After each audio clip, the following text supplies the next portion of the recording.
Ladies and gentlemen, esteemed guests and students, I welcome you all today on this symposium on empowering change, navigating Philippine politics for environmental advocacy. Today, we gather to explore the profound connection between the exercise of the power in Philippine politics and its potential impact on our environmental advocacies, Our goal is to understand where power comes from how it is wielded, and how it can drive social. and societal change.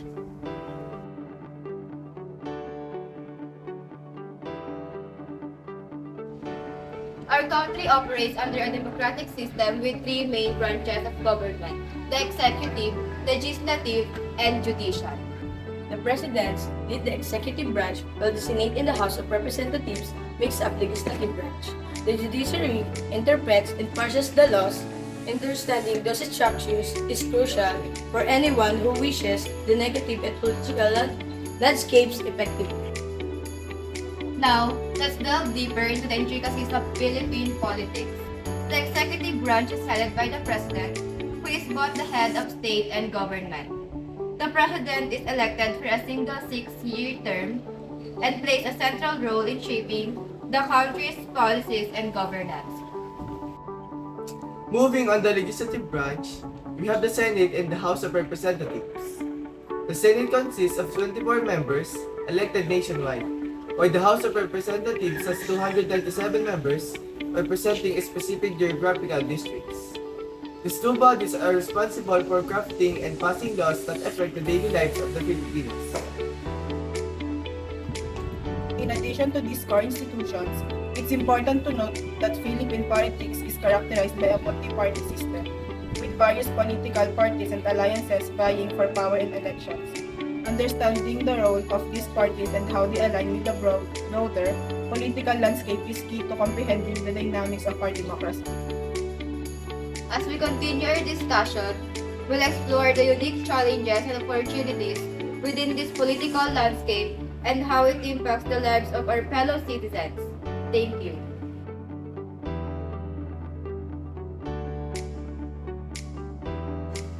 Good day, everyone. To understand how power dynamics in politics can affect environmental advocacy, let's look at some inspiring case studies of the environmental success in the Philippines.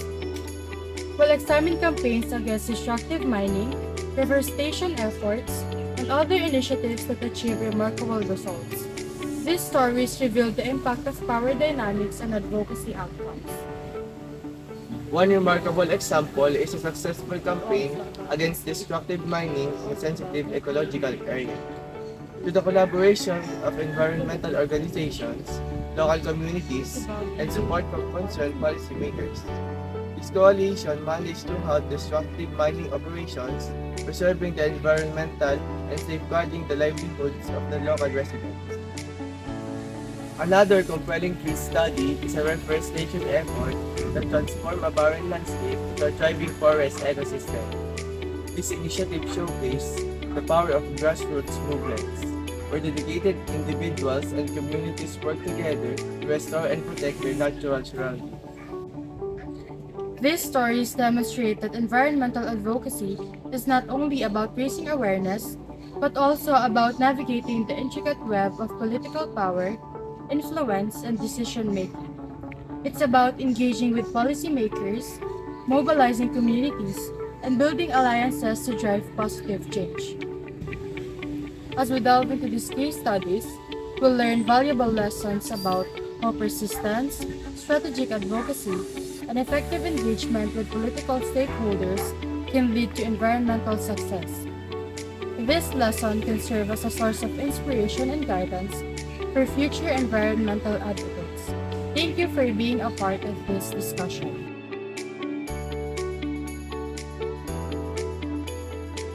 Greetings! Engaging with politicians and policymakers is an essential part of advocacy work. These individuals have the power to enact policies that can shape our environmental landscape. In this session, we'll explore strategies for effective engagement and provide practical tips on how to influence policies in a positive direction. To begin our discussion on engaging with politicians and policymakers, it's essential to acknowledge that these individuals are the key drivers of policy change. They have the authority to shape legislation, allocate resources, and implement initiatives that directly impact our environment. So, how can we effectively engage with them? One crucial strategy is to build relationships. Establishing connections with politicians and policymakers, even at the local level, can open doors for meaningful discussions.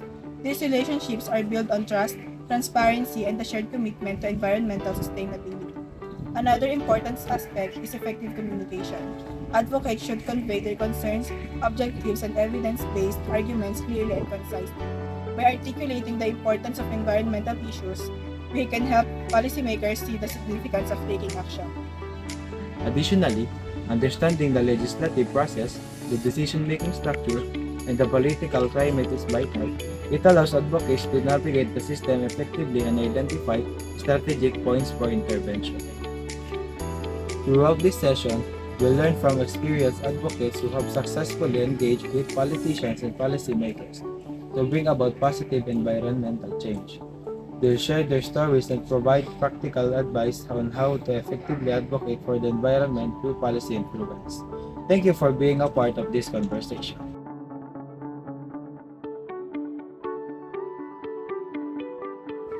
Hello everyone, I'm here to discuss the power of youth advocacy in driving environmental change.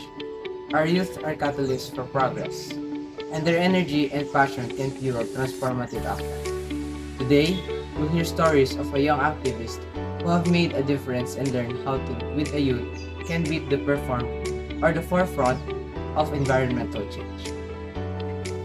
To kickstart our discussion, let's first recognize that today's youth have a unique and compelling voice when it comes to environmental issues.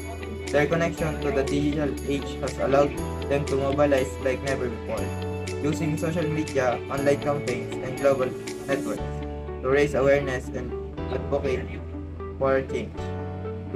We'll hear inspiring stories from young environmental activists who have taken action in their communities, whether it's planting trees, cleaning up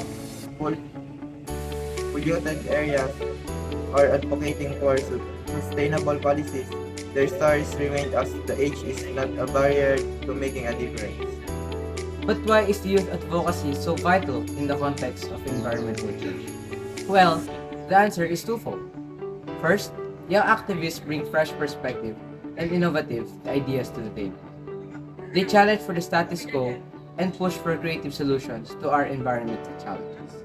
Second, they are the ones who will inherit the planet so we will leave behind. So they have a direct stake in ensuring its sustainability. Throughout this discussion, we'll explore the strategies and tools that young advocates can use to make a positive impact, as well as how all of us, regardless of age, can support and collaborate with them. Together, we can harness the power of youth advocacy to protect our environment and create a better future for all of us here at Living at Our Earth. Thank you.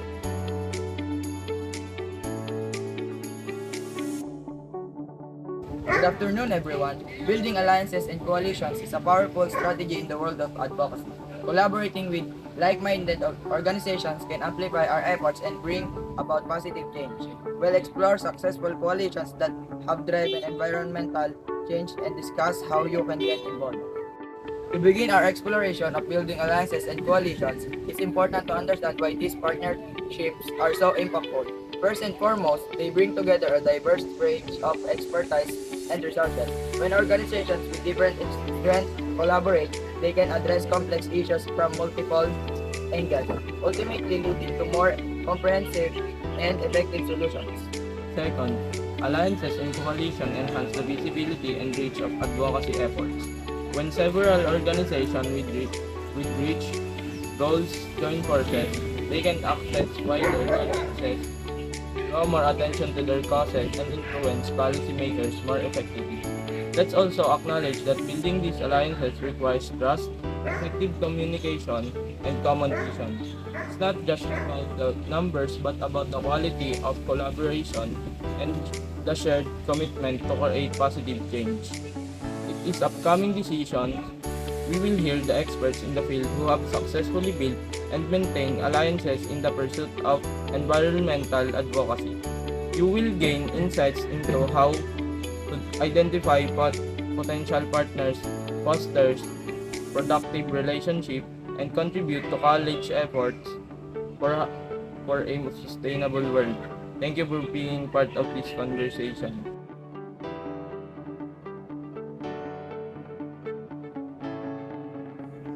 Greetings, everyone. Today, I'd like to shed light on the state of our environment in the Philippines. Our nation faces pressing environmental changes, including deforestation, pollution, and the effects of climate change. These issues are not just environmental, but also social and economic in nature. It's crucial to recognize the relevance of environmental advocacy in addressing these concerns. As we delve deeper into the state of our environment, it's essential to understand the interconnectedness of these challenges. Deforestation, for instance, not only threatens our rich biodiversity, but also has repercussions on climate patterns affecting agriculture and livelihood. Pollution, particularly in our urban centers, has adverse effect on the public health and the quality of life. It's imperative that we address issues like air and water pollution to ensure the well-being of our citizens. Climate change, with its increasing fluency of extreme weather events, poses a serious threat to our coastal communities and agriculture.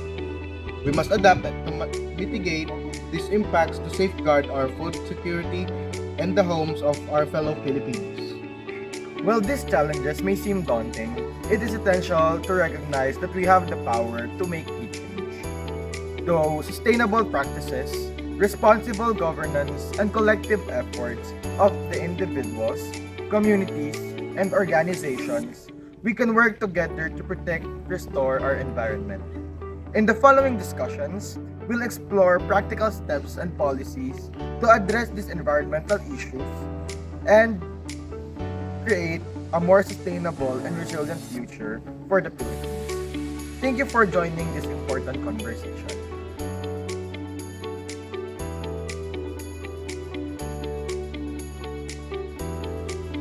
Now, let's delve into the dynamics of power in the Philippines. Power can be found in various sources, including political families, influential businesses, and key figures.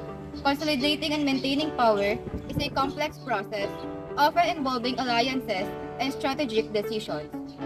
As we'll see, the exercise of power in politics can significantly impact our advocacy efforts. To better understand the dynamics power of the Philippines, structures can influence environmental advocacy. For instance, some influential businesses may have vested interests that clash with environmental protection efforts. Understanding these dynamics allows us to navigate challenges and develop strategies that effectively advocate for positive change. Moreover, political families often play a significant role in our country's politics. Their influence can shape policies and decisions impacting environmental regulations and resource management. It's essential for advocates to engage with these key figures and work towards common goals, even when facing different interests. Throughout this discussion, we'll hear from experts and activists who have worked within these power dynamics to advance environmental causes. They will share their experiences, strategies, and insights into how to effectively advocate for the environmental while navigating advocate from environmental power. Thank you for being part of this important conversation.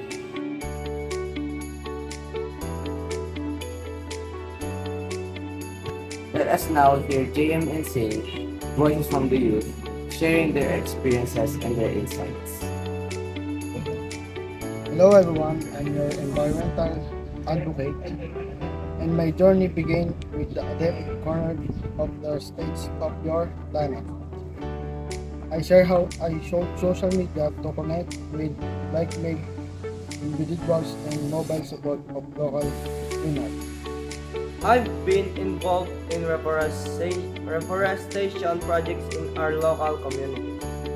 I'll discuss the power of grassroots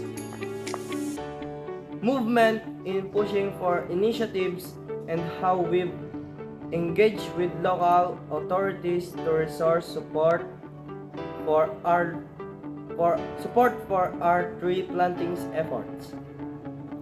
As a young climate activist, between the loving global climate strengths and I share my thoughts on the importance of your activism and the role it's play in holding leaders accountable for their environmental commitments.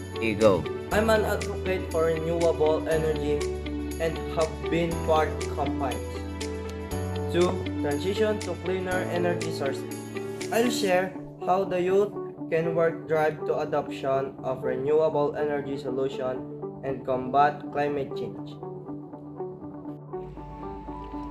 I'm passionate about the biodiversity conversation through my experience or TED organization discuss how young people influence policy decision and promote sustainable practice. Hello, I'm a young marine conservationist, and my passion lies in protecting our oceans. I'll talk about how youth-led initiatives have successfully adopted. For Marine Protection Police, emphasizing the need for sustainable fishing practices and coral reef preservation.